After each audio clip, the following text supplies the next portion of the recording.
So a very, very warm welcome to everyone this evening.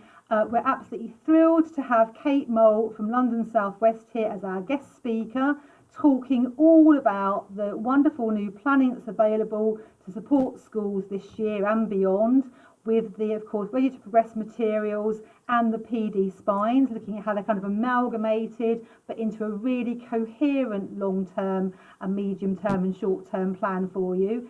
Thrilled to also have my colleague Miriam with me from Sussex, also Sally, who's our new colleague who's joined Sussex, but who also works for Matrix, and some of my other lovely colleagues from the Maths Hub team from Matrix, that's Zoe and Kirsty. So we're all here and really looking forward to your questions and interactions tonight via the chat. But without further ado, we've got a lot to get through, lots of time for Q&A.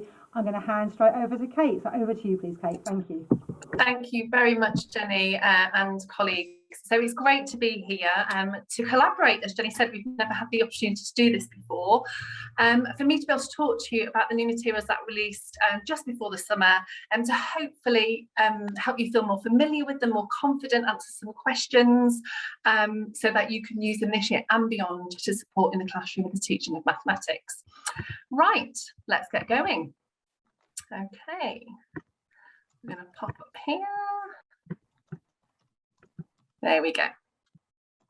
Okay, so when we talked about this, we said, you know, we wanted this guided tour of this new primary framework that was released to support particularly this year with curriculum prioritisation, but beyond. So that's what it's going to be, with lots of opportunity for Q&A to answer any questions that you have, and hopefully I'll be able to answer them. So what we want to address today is the rationale behind the framework. You know, why is it here? Where's it come from? What's its purpose? Kind of a walkthrough, modelling of using materials, where you start. Now, I'm not going to take you into the great depths of planning a lesson. That's something different, but I will talk to you about the materials and show you where you start and how you use them. There'll be lots of opportunities for Q&A, so do use those functions, as Jenny has said. Thinking about how you implement them as a school and a recommended approach to planning. But the schools in my trust that I support have been using the materials in this way for a year now, and we've developed an approach to planning that we think works. I want to signpost you to the FAQs as well, which didn't come out at the release of the materials, but have since been released and will answer a lot of questions. Okay, so let's think about the rationale behind these materials. You know, how did they come about? Where did they come from?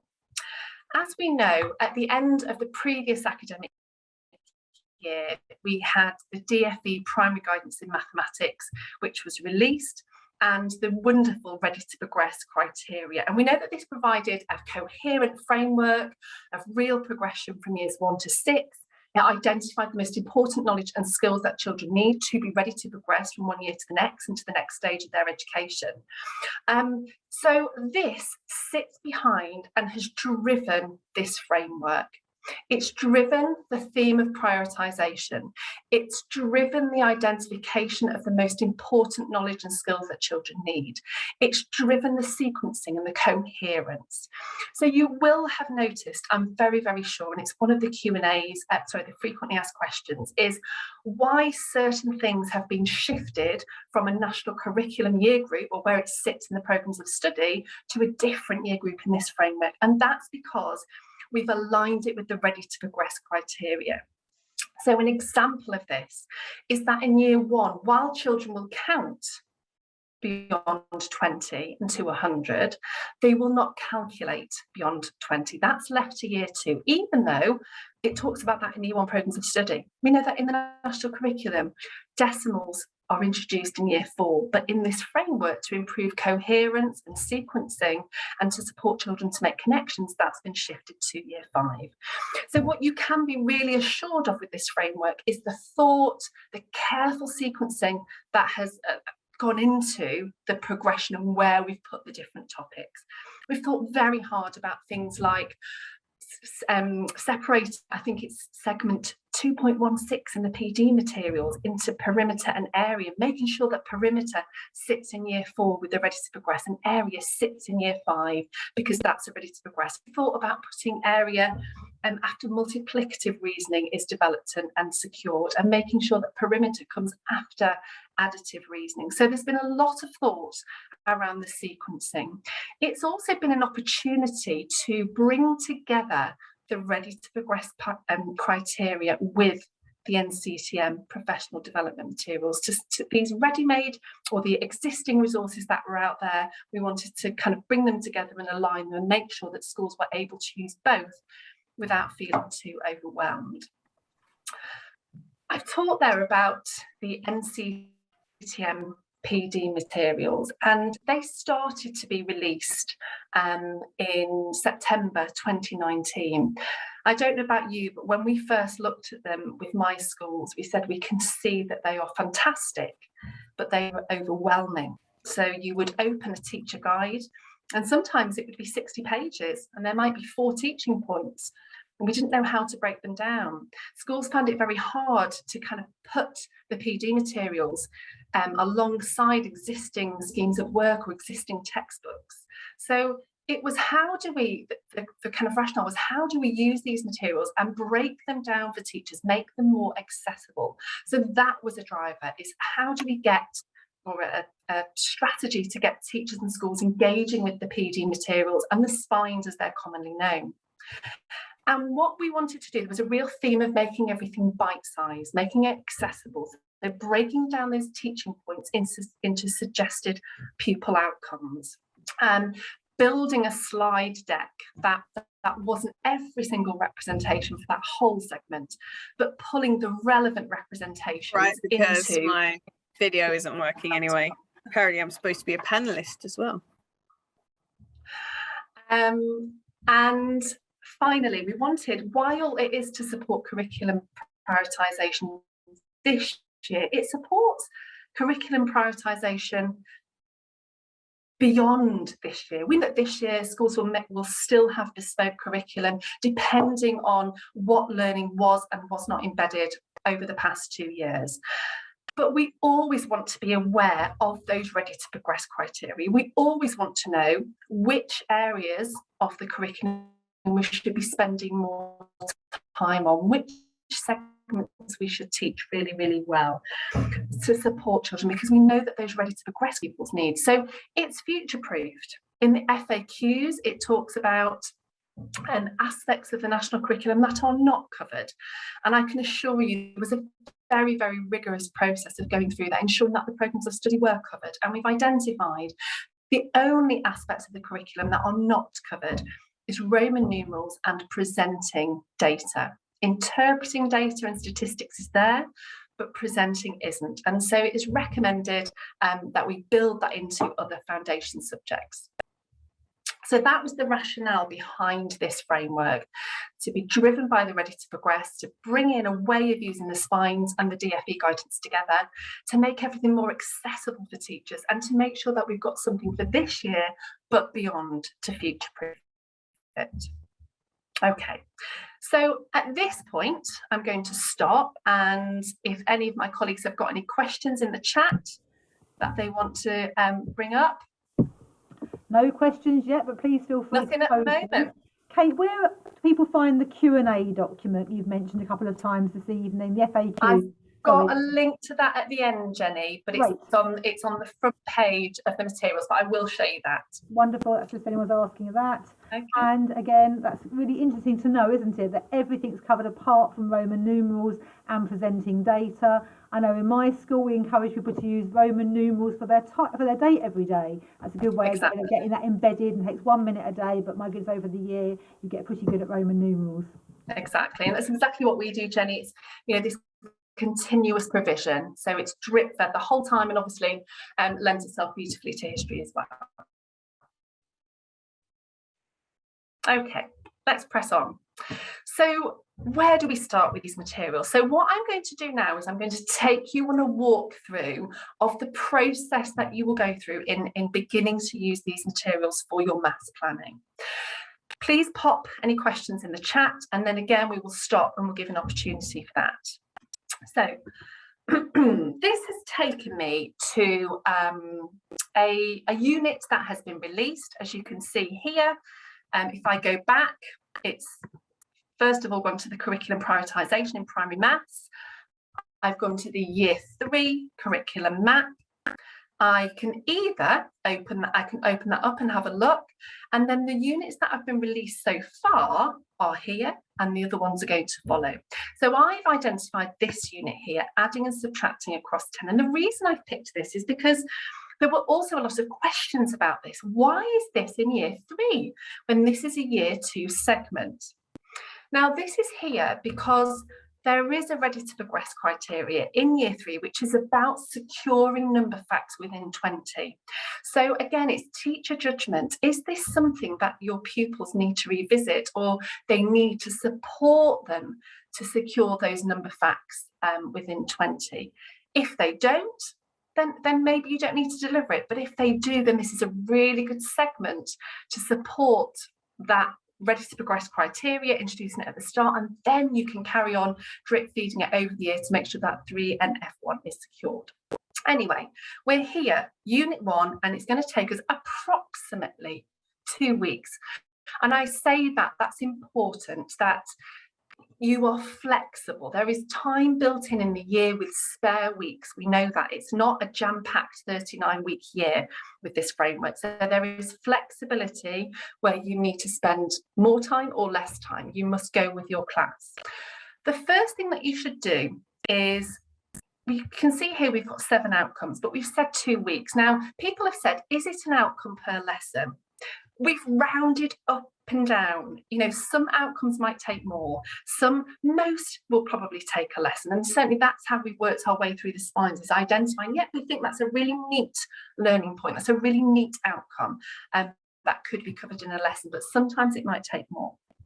So we download the classroom slides, and you can see they're downloading here, and they may take a while because of course they've got those very powerful representations and images on. When we open up the PowerPoint, it's you can have a flick through, but the slides will be meaningless without going to the teacher guides that will support planning. So we're going to, I'm just going to move this down, I'm going to put it into edit mode, and I'm going to start the presentation, because that will enable all of the hyperlinks, and that's really important for navigation. So year 3, unit 1, approximately 2 weeks. The first slide here, because it's driven by the ready to progress, it will identify the ready to progress criteria that are addressed in teaching this unit, and it will very, very helpfully hyperlink you to that exact page in the guidance. So if I go here on the hyperlink, I would advise you that you have a read of that bit of the guidance to identify what the ready to progress criteria is that this segment will support. And of course, it gives very, very helpful teacher guidance and representations and language, which is completely aligned with the information that's in the spine. Okay, let's pop back here. Once you have done this, sometimes here it says where a ready to progress is offered from a previous year group, it allows time to consolidate learning. If this learning is secure, teachers can move on. That was the point I made at the start about this one. If it's secure, you can move on, but if not, let's really consolidate. Let's slow down to speed up.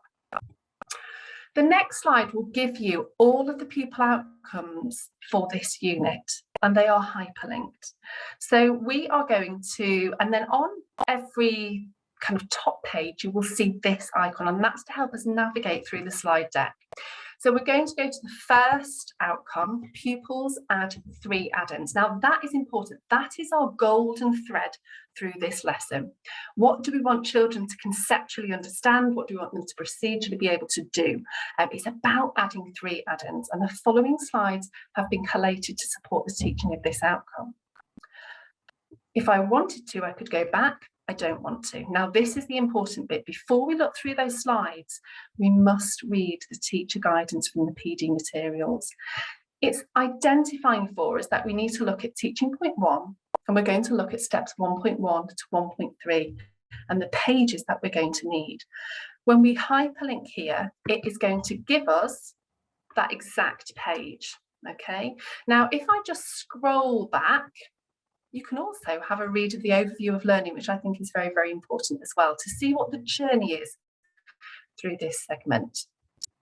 What I would like you to do now, if somebody could just pop it in the chat, is to have a read of this teaching point. Okay, so you're going to read teaching point 1, and here are the steps.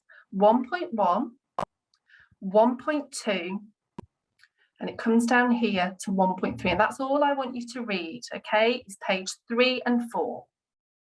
That's all I want you to do. And I'm going to read in real time with you so that I know roughly when you've finished, okay?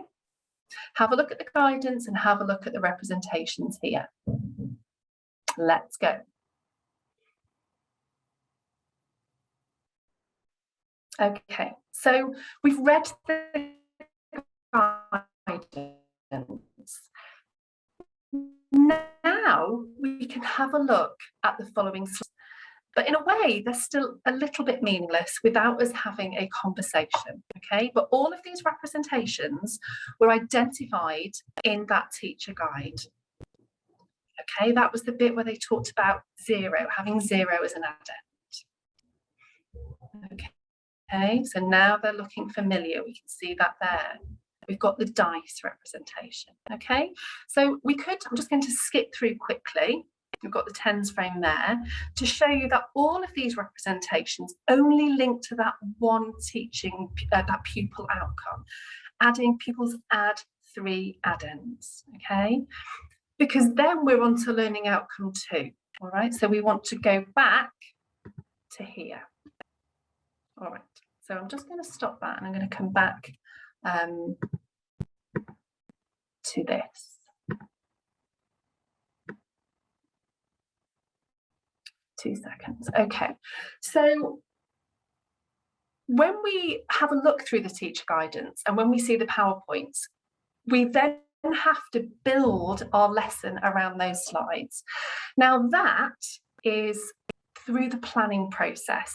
I hope you can see that if you just pick up those slides, they really don't help, but they're there as a starting point. That it's not a lift off the shelf. You have to read the teacher guidance alongside, and then you have to build your lesson around those slides. Then we could read the next one. If you go back and think about your PPA session, if I was a teacher, I would say, well, I've got to design 5 maths lessons for the week. So actually, I'm going to read I'm going to look at the outcomes 1.1, 2, 3, 4, and 5. If I click on this and go to 5 ahead of my planning session, I can think, well, I'm going to have to read up to teaching point 4 and up to here because those are the maths lessons that I've got to plan for the week. Okay, so I'm going to stop there and see if there are any questions, because then I'm going to talk to you a little bit more around the planning process. But that's where we start, is looking at the teacher guidance, looking at the slides, and then navigating through before we go into our planning session. So Jenny, have we got any questions in the chat? Just have a look, Kate. I think only issues people had with a few of the hyperlinks, but we're going to report that to the NCTM. Question coming in about mixed age here, Kate. Tell us about your advice for mixed age teaching. One of our specialists, actually. Yeah, I mein, it's so tricky. I have to say, in the area that we support, London South West, we typically don't get a lot of mixed age situations. However, in the MAT that I support at GLF schools, we have got that situation. And I think my best advice, and I know this isn't always possible, is if we can somehow split the children to have year 1, year 2 teaching separately, that is really recommended. If that isn't possible, then I think it's about going through and identifying any big ideas, any areas where we could kind of teach it across both. But if we can somehow, in the situation that we've had, we've got mixed classes, and what we're going to do is just have larger classes of maybe 38 children, but with additional adults and an additional teacher in one of them partway through the week, and then the teacher will go into the other one to be able to give them the age appropriate teaching. So we've got a year 1 class, a year 2 class, and a mixed year 1-2. And so what we're going to do is a year 1, year 2 have larger classes, but it does mean that we can keep to microscopic learning points. That's really helpful. That's your situation. And I know there might be others on the panel who can chip in a moment about mixed age teaching if you've got any advice. Other questions come in from a school that's using the White Rose material, asking, should we stop these and switch to this overview instead? It's an interesting question because, of course, I know when the DfE brought out all their curriculum prioritisation advice late in the summer, if you looked at the maths page recommended this year that as a country they're suggesting we do use Ready to Progress and of course the PD spines, but I appreciate different schools are in different situations. Kate, what's your thoughts on that? I do appreciate that, and it's certainly a situation that a lot of our schools have been in where they've been using, for example, White Rose. I think what we need to be aware of with White Rose, and I think I'm right, is they have identified Ready to Progress within their scheme of learning, but there hasn't been a shift with content. So, for example, decimal still sits in year 4 in White Rose, even though they've identified it as a Ready to Progress. I don't think it's alerted that it's year 5. So my advice would be, if you're going to continue with White Rose, you might want to shift some content around. If you want to still teach from White Rose, it might be that you say, the White Rose unit, decimals, we use that example, let's leave it, let's take it to year 5, let's not give our year 4 children decimals teaching this year, but you still use your White Rose materials if you're comfortable with them. To be driven, as you said, Jenny, we've got that DfE guidance that was released in July that was about the Ready to Progress. So it might be that there's just some work for leaders to do in shifting the content around in the long-term plan, so deciding who teaches what, but then still using White Rose materials if that's what your teachers have been advised to use or they're comfortable with, or you feel this would be too much of a change. It could be that some of your leaders start trialling these materials for certain areas this term, and then you support other teachers gradually to take them on board. Let's not panic, let's not kind of throw everything out and say we've got strength in these materials because of the quality of the PD materials. Excellent. And again, I think my advice might be, if you have any gap analysis or you're doing sort of low stakes testing with your class through sort of quizzes and again very sort of low stakes ways of assessing where they are, again having experienced clearly 2 lockdowns in the last 2 years, it might be when you recognise there's a wobbly area, it might be worth then ploughing into whether Ready to Progress can help you and the PD spines can help you, because they may be able to kind of exemplify it using images and models and variation that really will pack a punch, as it were, in targeting that particular focus area without, as Kate says, throwing the baby out with the bathwater. So it might be, again, you cut your cloth again according to your circumstances and where your children are, and let the children be your guide in helping you again think, well, that hasn't worked, we've done. We keep doing what we've always been doing, but we keep getting what we've always been getting. So we've got a different approach here. Let's see what this can offer us in this sphere. If you really like it, then you might start applying it to other topics you're delivering. Another question we've had come in about the reasoning behind starting with addition in year 3 rather than traditionally launching in with number and place value. Any thoughts on that, please, Kate? So it was really linked to what I said earlier around the importance of securing number facts to 20. So it, in a way, it's 7 outcomes. It's roughly 1 to 2 weeks of teaching. It's securing knowledge that children motored within year 2. So in year 2, it's all about, those number facts, isn't it? Key stage 1, and number facts, first of all, within 10 and then within 20. So it's an alert to the importance. It's addressing that Ready to Progress criteria, number facts 3 and F1. It's giving children an opportunity to sharpen those fluency skills, because many of the children will still be at the stage where they're not automatic. They're still at the strategy stage, and so to remind them of those strategies of building to 10, finding the add-ins to 10, and then the bond to 10 and then adding on to remind them of those strategies will support them with so many other areas of maths. As we know, if children are fluent in their number facts, then the world in lots of other areas of maths is opened up to them. So that's the rationale, because fluency, factual fluency, is so important. Excellent. And I think that every other area of maths. And so then we come into composition and calculation in Unit 2, which is your traditional place value, as we'd call it. Excellent, Kate. Okay. And another question. Obviously, there's been some shifting around of where things have come from and been put. Is there a list somewhere where people can really easily track those changes of where things have been shifted from and to?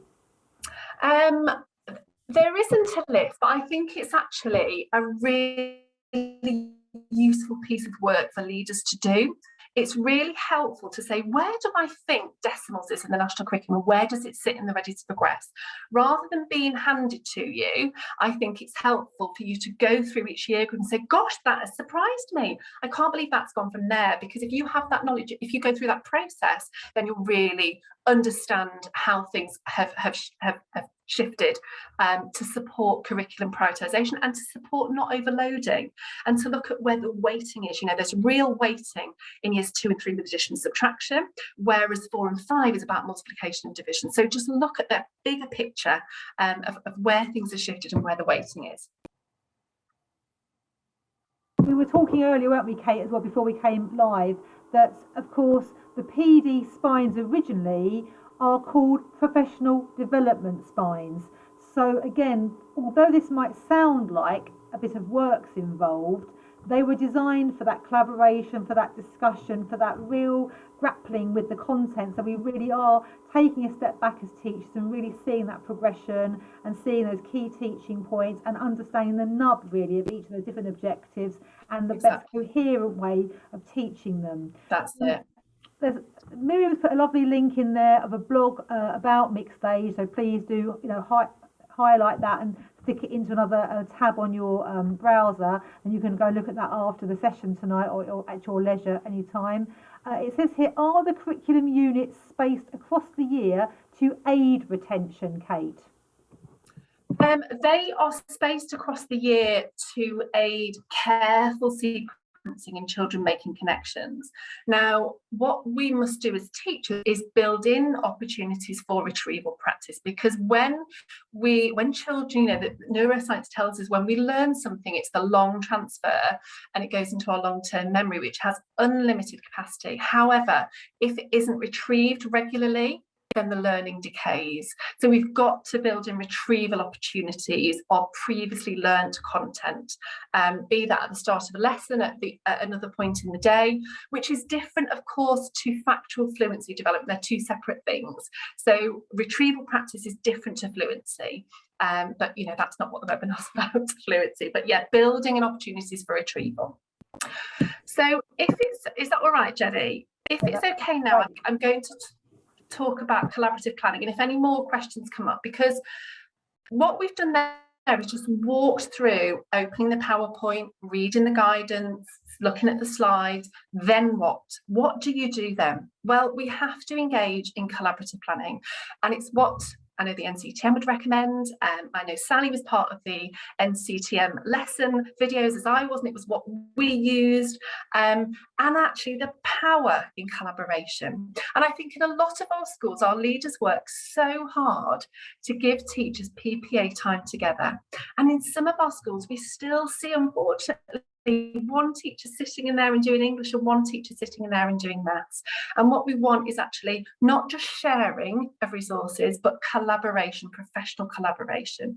So I'm going to talk to you now about what I have used with my schools, my 34 primaries that I support, and how that has supported them to, as Jenny says, develop professionally, because they're called PD materials. They're there to develop your mathematical knowledge, your subject knowledge, and how to teach maths really, really well.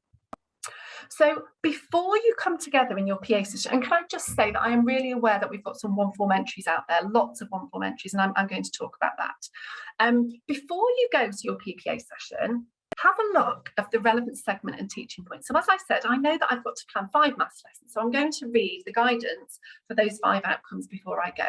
Now, I'm a realist. If you don't have time to do that before you get to PPA session, then just spend 10 minutes reading it. It will really, really help. Because if you don't do that, then you just always feel on the back foot. And it might be that when you're going through, you make a note, I don't know what addends are. I don't know what aggregation is. I don't know what an augmentation structure is. That's okay. That's what lots of teachers do. But that's the reason. Do it in your own time. Have a read through. Make a note of those things. The collaborative planning. Now, for my trust, and when I work with teachers, I have a sheet that has some prompts in it. And I say, when you engage in this process, this is what I want you to think about. This is what I want your professional thinking and activity to be. And to begin with, we plan like NQTs, and it takes ages. But we see those PPA sessions as professional development sessions. It's not just planning, it's not just throwing something together, but it's developing us professionally. And if we notice the things that I'm going to bring up now, then you will develop your subject knowledge. Because the beauty of the spines is that a lot of the thinking, and I use this phrase very carefully, has been done for you. So they've identified the representations that expose the structure. They've given you the stem sentences. They've given you the generalizations and the microscopic progression. They've identified the variation, but you've got to notice them. And you've got to think why they're there. So read the teacher guide and look at the PowerPoint slides before you come. Yourself, and when you're together, what's the learning from each small step? So in those 1.1, 1.2, 1.3, what was the main learning? What was the main point of it? Is there anything that you've got to clarify? Representations to explore. Why was that a good representation with the hands and the marbles? Remember, it was aggregation, which is bringing sets together. So ask yourself, talk with your colleagues, why is that a good representation? Why has it been used? What do I want to draw out? Be the one who says, I don't know what an addend is. Can anybody tell me? This is a professional discussion. What do you want the children to notice? It's a really key question. When you're designing your lesson, what do I want them to notice? How am I going to draw their attention to this through my questioning? What is that golden thread? And as you plan, that's what you'll do. How will you let children explore and find the mathematics? So how will you let them go to explore? What will you draw their attention to, and how will you draw them back and bring out that generalization and bring out what they noticed? What will you ask them as you're walking around the classroom? What will you listen for? What will you repeat? This is a key one. When is it appropriate to share the learning outcome, the pupil outcome? Because sometimes if you reveal it at the start, you give the learning away. Sometimes it's meaningless. You know, you want to reveal that. They want to find it and discover it through your carefully crafted steering of the ship. So they're going to notice the mathematics. So sometimes, in many occasions, it's appropriate towards the end. What have we learned today? What has the learning point been today? As you're collaborating, when you're reading those spines, this is what we want you to notice. You're thinking, and your time has not got to go into creating the representations on the PowerPoint or even finding them, they're there, but you notice the prior learning points, the representations, the language, the difficult points, the opportunities for depth, and where it says practice activities. Why are they good practice activities? Where's the variation? Where's the intelligent practice? Why have they been skillfully designed? The Don Now Jin, the challenges, the thinking points. Why are they good questions? Sometimes there might not be a context or a story behind the mathematics. Today there was, and that story of the marbles really exposed this structure of adding 3 addends and bringing that together. But sometimes there isn't. Do you want to put a story in? Have a chat with your colleagues about it. Will there be a particular story or a context that would expose the structure? Going beyond the slides, so we have to think how we bring these slides, these materials to life. How are you going to bring in concrete if it doesn't suggest it? When and how? Which bits are you going to model? Which bits are you going to have on the whiteboard or the visualizer? When are you going to let the children go and do some partner talk? How are they going to be active? Are they going to do a little task or ping pong backwards and forwards? How are you going to build in the ping pong and give them those opportunities to be continually engaging with the mathematics? Are you going to bring in whiteboards? What are they going to do independently? What are they going to be talking about? So when you're planning, you've got that brilliant guidance and you've got the slides and you're building your lesson, but through collaboration. And then what my teachers do is simply make notes, and I'm going to show you one in a minute. And at the start, it might be on a bit of white paper, might be on a big bit of sugar paper, it might be in the notes section of the slides. You will find your system. But we all make notes about those lessons, and then all teachers go away and design the slides and practice. You share the load. It's not, I do the maths planning. There is a real sense of shared responsibility, true collaboration, and shared accountability. And then if it goes wrong, it's no one's fault. It never should be anyway. But we design these together, and then when we come back, we can say, well, why didn't that work? Was the step too big? Did we need to build in more practice? Also, I don't know about you, but I find it very, very hard to pick up somebody else's slides and teach from them if I've not been part of the planning process. But if you have been part of the planning process, it's easy to pick up those slides because you've got the notes, you were part of the discussion. Now, if you are fortunate enough to be, let's say, in a 3 form-entry primary school, that means that in a week, 2 of you will do 2 days of slides and somebody will do 1, and that'll give you 5 days of slides. I had a question from one of my schools this week about, and they're a kind of they work in collaboration together, and across the year group there were 7 teachers. Now that's a gift, isn't it? So in a week, 7 teachers collaborating, and actually 2 teachers won't do any slides that week, but because they've been part of this discussion, they can pick up those slides and run with them. And I promise you that the process gets quicker. It will take a while to begin with, but you're just starting. You will find your groove, I promise you. I'm going to just stop the share because I want to, because I want to just quickly show you those prompts on a planning document. So this was in May, it was with year 2, it was a multiplication segment. There's those prompts that I just had on the slide. Lesson 1, the steps. Look at our notes. We're going to bring out paper plates. We put in our questions. Can you group the pencils? Children show, and the teachers can say, I've noticed that Sam has grouped them like that. I see that you've done it like this. Look at the depth of that planning. Now, we started like that because this was a PD session, and eventually these teachers will start doing that very naturally and they won't need to write it all down. But yeah, I think we spent an hour planning 1 lesson, but we saw it as a PD session. And I'm a realist. I know you haven't got that time all the time. If you can just even go to your leaders and ask for some staff meeting time to be able to engage in this as seeing it as professional development. Look, partner talk, bring them back to discuss. Did anyone notice anything else? What have we all noticed?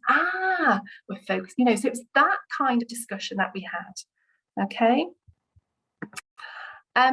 At some point, you will need to come back together and just share those slides and make sure that everybody's happy. But again, because you've been part of that discussion, it should be easy to tweak anything that you're not happy with. Okay, so I'm just going to pause there and see if there are any questions. Thank you so much. We'll make sure everybody gets those slides, and of course the prompts. Kate, could we give those out on a Word document so people could adapt it to their own planning formats? Yeah. I think they're absolutely invaluable.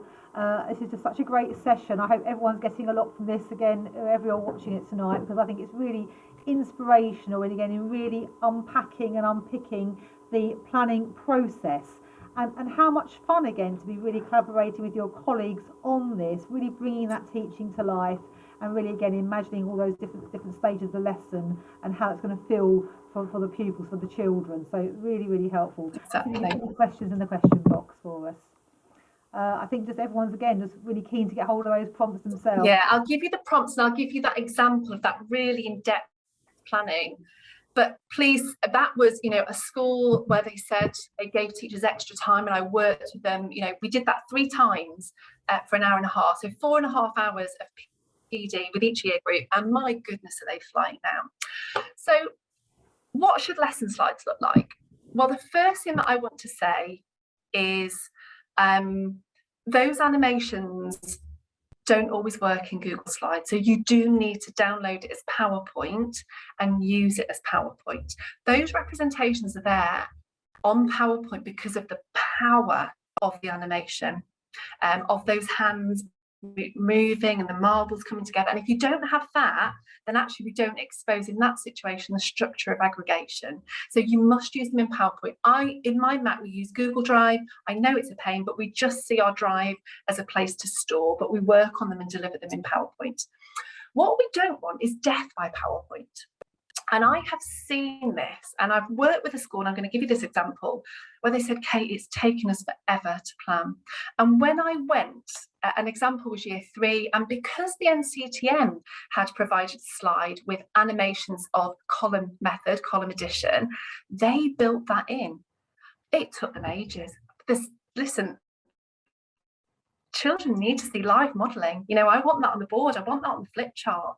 We don't want death by animation. We don't want death by PowerPoint. The animations that are there for a reason, but think, can I just model that on the flip chart? Can I just put that on my board?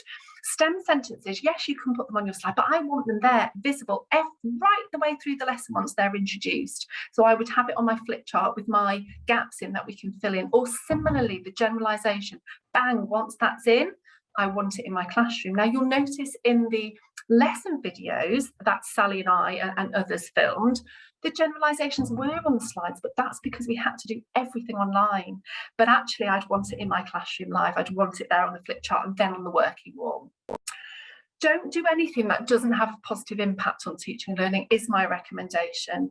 You know, we had teachers having to personalise the slides with the school logo on and bringing in a squared background and using a certain font. And, you know, I do understand that for English, for example, or a sense of consistency. And if that's going to be the case, then decide on things that are really important. But what you put on those slides should have an impact on teaching and learning. Don't go over the top. You know, with things that are not impactful. I understand elements of consistency for cognitive load reduction, but make sure that it has got a real purpose. Independent practice. I deliberately picked, well, I'm going to let you have a read of this first. So just have a read of that.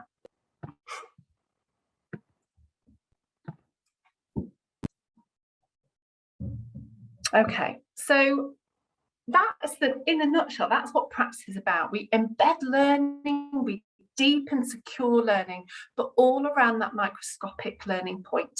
We use variation and we use intelligent practice for children to notice connections and to draw attention to that concept and that generalisation. I specifically picked that pupil outcome because at the end, it didn't give us any practice.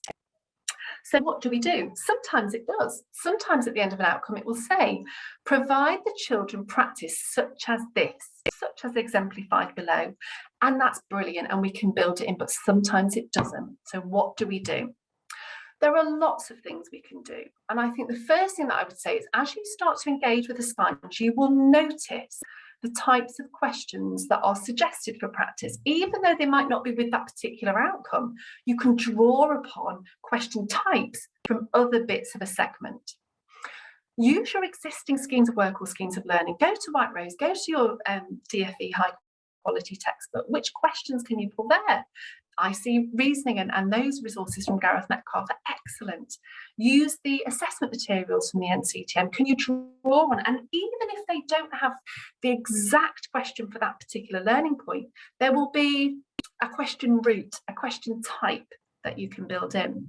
In that particular pupil outcome today, did you notice it talked about, it was really about making children spot connections. So you would give them a representation and they would write the story, or you give them the story and they have to draw the representation, or they have to write an equation to match a story. And so we can draw upon that because that's what we want children to do there is, remember the golden thread was adding 3 add-ins, that's what it's all about.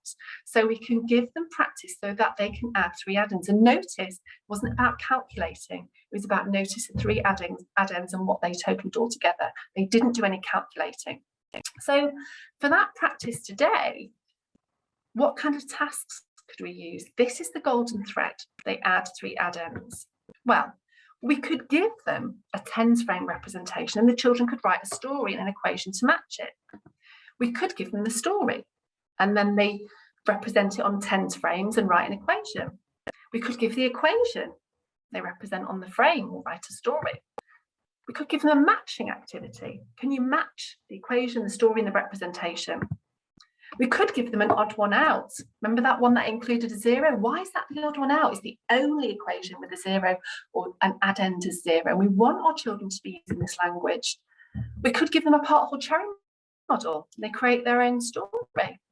We're going to vary the position of the equal sign. So if I think back to what we said independent practice was about, it was about thinking of that microscopic learning point in different ways, so that they're noticing connections and they're deepening their understanding of that outcome. What do we do for challenge? You know, sometimes it will give us a nudge in or a challenge, but we've always got to build it in. I think we've always had to have things up our sleeves as teachers for our quick graspers, and we've always got to know how we scaffold learners. But some things that we can do to encourage our children to carry on thinking more deeply about that point. They're not going to something different, they're sticking with that point. Can they create their own stories using different contexts? Can they use money and measures? Because that is tricky. Sometimes you give them measures or money and they think, oh, it's completely different maths. It's just a different context. Could they represent it in different ways and another, avoiding the augmentation structure? So we're not increasing, we're just looking at aggregation. Prove to me that 5 and 4 and 1 makes 10, is 10. Can you prove it to me? Can you draw me a picture to show that? And have a discussion with children. Which one is not correct? How do you know? Language, let them engage with language, let them articulate their thinking, let them reason at every single point, help them to spot the connections, have a dialogue with them, because that engagement and the dialogue and the talking all the time is deepening their understanding. It's not just about doing the maths and getting right answers, it's about continually engaging and supporting those connections to be strengthened through dialogue and discussion and articulation. And that's just a few examples, and I could go and have a look at lots of different ones, but I do think as you go through the spines, you'll identify some really good question routes and types that you could use. Okay, any questions there about designing tasks? We've got a good question that's come in actually, and somebody's asked about reordering, Kate, the curriculum map, because they currently revisit number and place value and the 4 operations every term. I don't know what you would say, but I would suggest they try and build that into their retrieval practice and their daily fluency work, rather than abandon the maps if they're trying to follow the maps. Would you say the same? Yeah, completely agree, because what we're doing there, Jenny, is a spiral curriculum, and if learning has been secured, we shouldn't need to reteach it. Yes, we need to revisit to retrieve it, but we don't need to teach it again. So providing retrieval practice and quizzing and all of those things should support the learning to continually be secured and deepen, because when we retrieve learning from long-term memory, it doesn't go back in the same way, it goes back stronger. So it's not about reteaching as we did do with spiral curriculum or spreading that teaching out across the year. We teach for longer across a unit, learning secured, and then we just need to retrieve it. Excellent, Kate, thank you. Just to say, one of our participants this evening is a computing master teacher, and they've recommended to us, thanks Will, that we can use Screen to GIF for recording animations to other software, e.g. Smart Notes or Google Slides. Something new to explore there if you're really keen to try that one out. And here's another question for you, Kate. Independent practice is really important. It can be very time consuming to prepare worksheets, even if taking from a range of pre-published resources. Do you have any top tips there you can recommend to save people time without reducing the quality of what they're producing? It's a really good question. I mean, I think the whole thing is time consuming, but I think it will get quicker. I think there will be occasions where you can use a page from a high quality DFE textbook that matches the outcome beautifully. So use it. I think sometimes, I had a conversation with a school, do they always have to have something in their books? No, they don't. If the task has been really, really practical, they might be practicing it practically, and they don't need to write anything down. Now, I'm not saying we do that so that we get out of not producing some practice if it's very purposeful.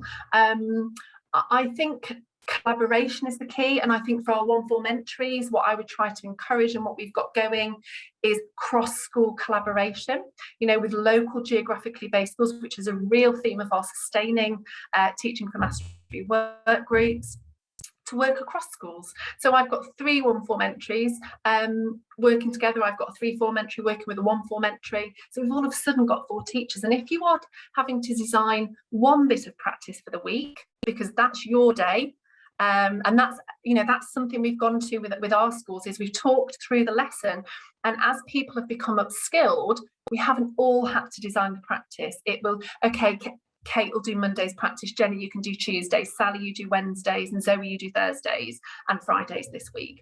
So through the power of collaboration, you will reduce workload. Can I just add as well, I think it's part of being skilled up as a group of teachers is knowing where to go. So really kind of naming your quality resources. So when you sit down, you've got your you've read your part of the PD spine, but you've also got there the relevant part of the White Rose, the relevant part of the DFE textbook, and you've got your IC reasoning, IC problem solving, and your Enrich tab open. And those are your go-to places. I mean, you can decide what your go-to places are, but they're all high quality. So it's not like an endless amount of resources you could go to, but you have to help your colleagues filter through what there is a lot of stuff out there to the high quality stuff, and then you get used to where you go for what, and it gets quicker. Yeah, it does. Really good point. We don't want Google searching, we want just a select view. So yeah, really, really good point. And I love Sally's point, she just chipped in there as well. Apparently Sally said all the planning for the NCTM lessons was done obviously over video conference, whether that's Teams or Zoom, whatever your preferred methodology is. But again, we've all learned, haven't we, how to use this technology now, and nothing's stopping us continuing to use it for PPA or after school discussions. I know in my cluster of schools, we've all put our own staff meetings on the same night to enable collaboration to happen more effectively this year. Again, I know you might want to change it now, but maybe going forward for next term, if you know your other one form entry year 3 teacher down the road has their PPA on a different day, maybe there's scope to try and get them on the same day so that you can collaborate more easily and have those wonderful rich conversations over video conferencing. Absolutely. And it's what I've done. I'm only just allowed back into schools in my role, so I've done all of this over video. But even if your PPA is at different times, what you could do is say, well, let's plan after school on a Wednesday, and it means I don't have to do maths in my PPA, and I can take that time in lieu and do something else. But I promise you it will get quicker. I think Sally and I would definitely say that from doing the lesson videos, that at the start it took us ages, and I think my colleague Andrew as well, at the end they were planning 5 lessons in about 35 minutes, so it gets a lot quicker. And then, as I say, you've only got 1 or 2 sets of slides to do, and we don't want death by slide. Okay. Finally, I just wanted to share with you the impact that I've seen in my schools, because my schools have been planning in this way for the last year, the breakdown of the spines and with this sequencing. And really, this is what we've seen. Subject knowledge development, the quality of teaching has improved because those spines are gold. They give you great subject knowledge to teach well. The teachers are enjoying planning. They really are enjoying collaborating together and discussing the maths rather than sitting separately. Pupil outcomes, and I don't mean hard data, I mean looking at the books, looking at the quality of the pupil responses, listening in classrooms. And cross-school collaboration has been a real benefit as well. The challenges are being a complete workload, but it's about the co-planning and the assessment. So in some situations we had the tail wagging the dog. We had, but we use this standardized assessment and that's got decimals in it in year 4, and what do we do? And what I would say is that you should be driven by your curriculum, not be driven by assessment. That shouldn't define your curriculum. So that's a conversation to have with leaders, but we know, I can tell you that there will be some assessment materials coming out from the NC10 which will support you to assess really, really well. Okay, so just be aware of that. If you do use any kind of standard, we must assess what we have taught. I wanted to finish by showing you some impact statements. These have been not prompted from me, it's been people emailing me. So after a few weeks of working with these materials and working, this last year and planning in this way, engaging in co-planning. So I'm just going to let you have a read.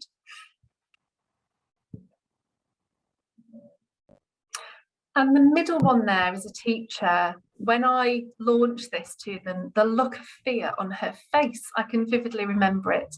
And then she ran out to me, it was October half term, so it was a half term, and she said, I just want to tell you this.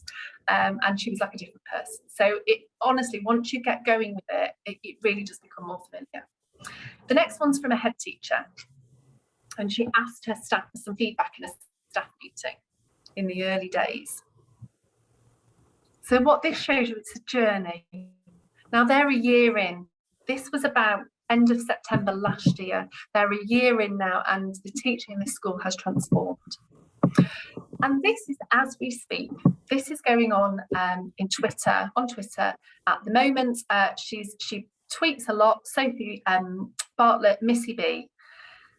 So she said she's created some materials, and I said, I love this segment 1.28, but something I wanted to draw your attention to was this. This one says, this lady here, or gentleman says, thank you so much for sharing. Materials are too brilliant to ignore, aren't they? But also very time consuming. And Sophie says, I agree with both points. I found a tweet from 2 years ago where I'd said I couldn't face them as they were so overwhelming. I finally got around to working with them. And she's now working with them broken down into steps, into much more bite-sized, manageable chunks. And I remember this tweet from Sophie was in response to a teacher in my trust who said, I'm working with the materials, it's brilliant. And she said, they're just too overwhelming. And he said at the time, I was really lucky. I had somebody work with me and we broke them down together. And now, she's starting to work with them. It's a journey. It's not a quick fix. It's not going to feel comfortable overnight. But the impact on your teaching, the quality of your teaching, your subject knowledge, and most importantly, your pupils, I hope the early days hard work will be worth it. So I think that's it, Jenny. So I'm going to stop share, because it's 5 o'clock, but I'm very happy to take any more questions. Thank you, Kate. Absolutely excellent session. I think I might have to rename it Steering the Ship Towards the Golden Thread, because I think that was absolutely wonderful. But I also have a question that's come in again about assessment questions, because they were in the guidance. The question is, if things have shifted, have the assessment questions too? I think what's happened is, isn't it, everything's gone to the ready to progression, and the PD spines sometimes then are not quite in the right year. Is that correct? That's it. Rather, so the assessment should be absolutely spot on that came out in all the non-statutory guidance ready to progress. They are still a fantastic resource, and they are still on the money in terms of being in the correct year group with the correct units. What you might want to do, of course, is dip back into the previous year's questions to help you again see where your current cohort of children are. Yeah. Do you mean the assessment questions in the DFE guidance, Jenny? Yeah, I think so. I think that's what people are referring to. Yeah, they're spot on. And those are the materials that we'll be using to produce some more materials to support teachers to assess. They may have been asking, of course, about the other assessment books that came out right at the beginning of time. And of course, I suppose that's they might be slightly shifted. But again, there's some good stuff in there. Have a look, make your own mind up. Yeah, they're still aligned to the programmes of study. So the decimals, as we've used all the way through, will still be in the year 4 booklet. But I think that's why it's important to do that piece of work and see where the shift is. So then you can go into that booklet and find those questions, because they're still very high quality. Excellent. And someone said, how often do you build in retrieval activities? I would say daily, wouldn't you? Daily. Yeah. Yeah. Yeah. The rest of our panel are here. I know, Sarah, you had a question for Kate tonight. So Kate, so did you have a question to pose to Kate? Hi, I don't know why, but my computer won't show my video, unfortunately. I think my question's been answered. I just wanted to understand more about the nature of how the materials were compiled. But I think you've covered that in essence it's sifting through and taking the most relevant slides and guidance from the PD materials and then putting those together, which is actually something I really welcome, because when I've worked with other colleagues to try and use the PD materials in their original form to help them to kind of plan and to go deeper and spend longer on topics, it has been quite hard to kind of navigate through those. So I think the navigation is the key to success, really, of these materials. And I'd say it was well worth doing, because it was the inability to navigate that kind of put people off using the PD materials, if you see what I mean. So Yeah. so my question's kind of been answered, and thank you for all of the efforts, because I think that they're going to be a much more utilized resource now. Good. Excellent. Can I just add, Jenny? I think what Kate has really kind of talked about here is a very significant shift in the way that we view planning. Because actually, if you see it as, you know, it has these two functions. Yes, we end up with a series of lessons that, you know, we're going to teach. But actually, if we see it as that professional development opportunity, it completely changes the, you know, hopefully the amount of time we feel comfortable about giving to it as well. You know, let's not see these as two separate things that we need to do. Bring them together. They're happening every week. And that's so much more powerful. Excellent. Just to clarify, Sarah is again one of our Mastery Maths Hub leads, again from Matrix. So welcome, Sarah. I know you joined us a little bit late today, and sorry about your camera not working. Zoe and Kirsty, again joining us from Matrix Hub today as Maths Hub leads there. Please tell us if you have any questions for Kate on behalf of your colleagues. That's been very succinct. It's been very clear, and the golden thread has stood out, like you said. Excellent. Good. Kirsty, any feedback from, again, your own experience or your own colleagues' experience of using these materials you'd like to share? Yeah, we've had people who commented on them, people who have resisted using them and have finally made a move on. One of our schools in Ware has resisted them for a long time. We introduced the PE materials to them again through these curriculum prioritization, and now it's transformed, and they're very excited about using them properly this year. So it's making them so much more accessible, isn't it? It's like indexing them, really, isn't it? It is, and it was just too hard. They were just too difficult. You know, schools were using something like white rose or textbooks, and they couldn't see where they fit in. And this is where we start. We're driven with this, and then we can dip into all of the resources to support us with building independent practice. But finally, we have something where our absolute go-to is those spines, which is really exciting. And that medium-term plan that was always missing before, that's what I'm delighted about. I know for my own colleagues in my school, it's so nice to have that set out, kind of, you know, year in, year out now. We've got a long-term plan, and particularly in a post-COVID situation when we are trying to really prioritise and take the best advice and have those really visual and interactive materials ready-made. We are fortunate, those of us who've seen the Shanghai teachers teach, that the PowerPoints are so well constructed. I know the ambition always of Debbie Morgan and the team at the NCTM was to provide free to British teachers the same quality of material through Crown copyright, so we didn't have to spend half the school budget on buying something expensive in from somewhere else. It was to provide that as a nation for us.